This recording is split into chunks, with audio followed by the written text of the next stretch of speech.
आप सभी को प्रणाम, वंदे मातरम, जय श्री राम। मेरा नाम है अमिता पाठक, गुरुग्राम हरियाणा से हूँ। वही हरियाणा जहाँ का नारा है हमारी बेटी हमारा स्वाभिमान। हमारी बेटी हमारा स्वाभिमान के गुरुग्राम में वार्ड 20 के पुलिस चौकी के ठीक सामने ग्वाल पहाड़ी में पुलिस स्टेशन से मात्र 50 मीटर की दूरी पर गुरुग्राम में उस बेटी के स्वाभिमान को लाठियों से कुचल दिया जाता है। 3 नकाबपोश लोग आते हैं और लाठियों से वो मर जाए इस तरह से उसके ऊपर हमला करते हैं। ये घटना हुई मेरे साथ। मैं अमिता पाठक, जो कि लव जिहाद के लिए कितनी बच्चियों के लिए लड़ती रहती हूँ, कितनी खोई हुई बच्चियों को उनके घर तक पहुंचाती हूँ, जो कि प्रशासन का काम होना चाहिए और हम करते हैं।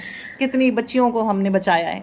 मेरे साथ ये घटना 5 महीने पहले हुई, 27 अप्रैल 2025 को। अपराधी जो थे, जो मुझे 100% यकीन है, जिनके पास से मुझे कंटिन्यू धमकियां मिल रही थी, क्योंकि मैंने इलेक्शन में उन निर्दलीय प्रत्याशी के साथ में नहीं खड़ी थी। मैंने सपोर्ट किया था भारतीय जनता पार्टी के कैंडिडेट को, और उस निर्दलीय प्रत्याशी ने यह हमला मेरे ऊपर करवाया। ये मैंने पुलिस को बता दिया है नाम सहित। उसके बाद भी पुलिस प्रशासन इसके ऊपर कुछ नहीं कर पा रही। मुझे नहीं पता कि कौन से दबाव में पुलिस प्रशासन को काम करना पड़ रहा है। वही भारतीय जनता पार्टी जिसके लिए हम खड़े रहते हैं, जिसके लिए हम एक पैर पे खड़े रहते हैं और अपने घर को पूरा कार्यालय बना देते हैं, फिर चाहे चुनाव केंद्र का हो, चाहे चुनाव हरियाणा का हो, चाहे चुनाव पार्षद का हो, हर जगह हम खड़े रहते हैं भारतीय जनता पार्टी के लिए। उसके बाद में उसी भारतीय जनता पार्टी के चुने हुए नेता, जिनको हमेशा इलेक्शन के समय हमारी जरूरत पड़ती है, उस कैंडिडेट को सपोर्ट करने के लिए कहीं ना कहीं खड़े हो जाते हैं, ऐसा मुझे लगता है। क्योंकि मुझे बहुत सारे लोगों ने आके बोला, बहन जी माफ कर दो उसे, अपना हाथ बड़ा कर लो, अपना हाथ ऊंचा कर दो, उसे माफ कर दो और मूव ऑन करो लाइफ में। सीरियसली, क्या ऐसे मैटर के बाद में मूव ऑन किया जा सकता है? 9 और 10 साल के मेरे 2 बच्चे हैं। 2 दिन में नवरात्रि आने वाली है, हम माँ दुर्गा की उपासना करेंगे, 9 दिन का व्रत करेंगे। मेरे बच्चों के लिए मैं ही उनकी माँ दुर्गा हूँ, मैं ही उनकी रोल मॉडल हूँ। क्या एग्जाम्पल सेट करूंगी मैं अपने बच्चों को कि मार खाओ, पिटो और उसके बाद में मूव ऑन कर जाओ? नहीं, गलत के लिए आवाज उठाओ, लड़ो अपने अधिकार के लिए। अगर मैं बाकियों की बच्चियों के लिए लड़ती हूं तो मैं अपने लिए क्यों ना लड़ूं? और क्यों प्रशासन ने से ये उम्मीद ना करूं कि उसका अपना काम पूरी निष्पक्षता के साथ में करना चाहिए? आप 9 दिन का व्रत करेंगे नवरात्रि में। मेरा 126वां दिन है आज। 126 दिन से मैं भूखी हूं, मैंने अन्न का दाना नहीं लिया है, क्योंकि मेरी भगवान से ये प्रार्थना है कि जब तक इस घटना को अंजाम देने वाले पकड़े नहीं जाते, मैं अन्न नहीं ग्रहण करूंगी।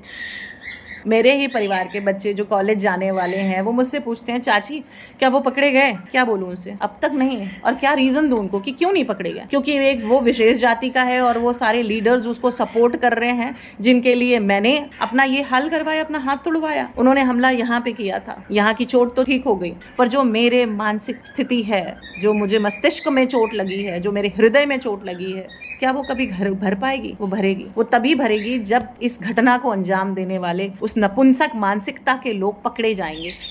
आप सभी का सहयोग चाहिए, आप सबकी आवश्यकता है मुझे इस मैसेज को हमारे माननीय प्रधानमंत्री तक पहुंचाने की, कि क्या हो रहा है आपके हरियाणा में, क्या हो रहा है आपके कार्यकर्ताओं के साथ में जो आपके साथ खड़े रहते हैं, क्या हो रहा है आपकी बेटी और बहनों के साथ में। आज मैं जीवित हूँ, अपनी बात रख पा रही हूँ, मुझे पुलिस प्रशासन से सुरक्षा मिली हुई है, पर कभी न कभी ये सुरक्षा जब हटेगी तो क्या होगा? हो सकता है मैं किसी ट्रक के नीचे आ जाऊं, हो सकता है किसी गोली का शिकार हो जाऊं, कुछ भी हो सकता है। तब कुछ भाई आएंगे, फूल माला चढ़ा देंगे मेरी फोटो के ऊपर और बोलेंगे, बहन जी बहुत बढ़िया काम करती थी, बस खत्म।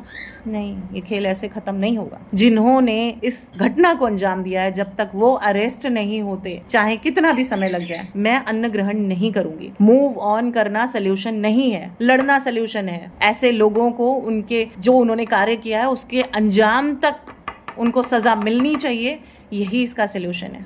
और मैं यही शिक्षा अपने बच्चों को देना चाहूंगी। मूव ऑन करने की शिक्षा नहीं दूंगी। मूव ऑन किया जा सकता है जहाँ पे वैसी परिस्थिति हो। किसी महिला पे, किसी माँ पे, 2 बच्चों की माँ पे हमला हुआ है, ये सिर्फ मेरे ऊपर हमला नहीं हुआ। मूव ऑन नहीं हो सकता। प्रशासन से विनती है, इसके ऊपर कार्य करे और ऐसे लोगों को अरेस्ट करे जल्द से जल्द। जय श्री राम।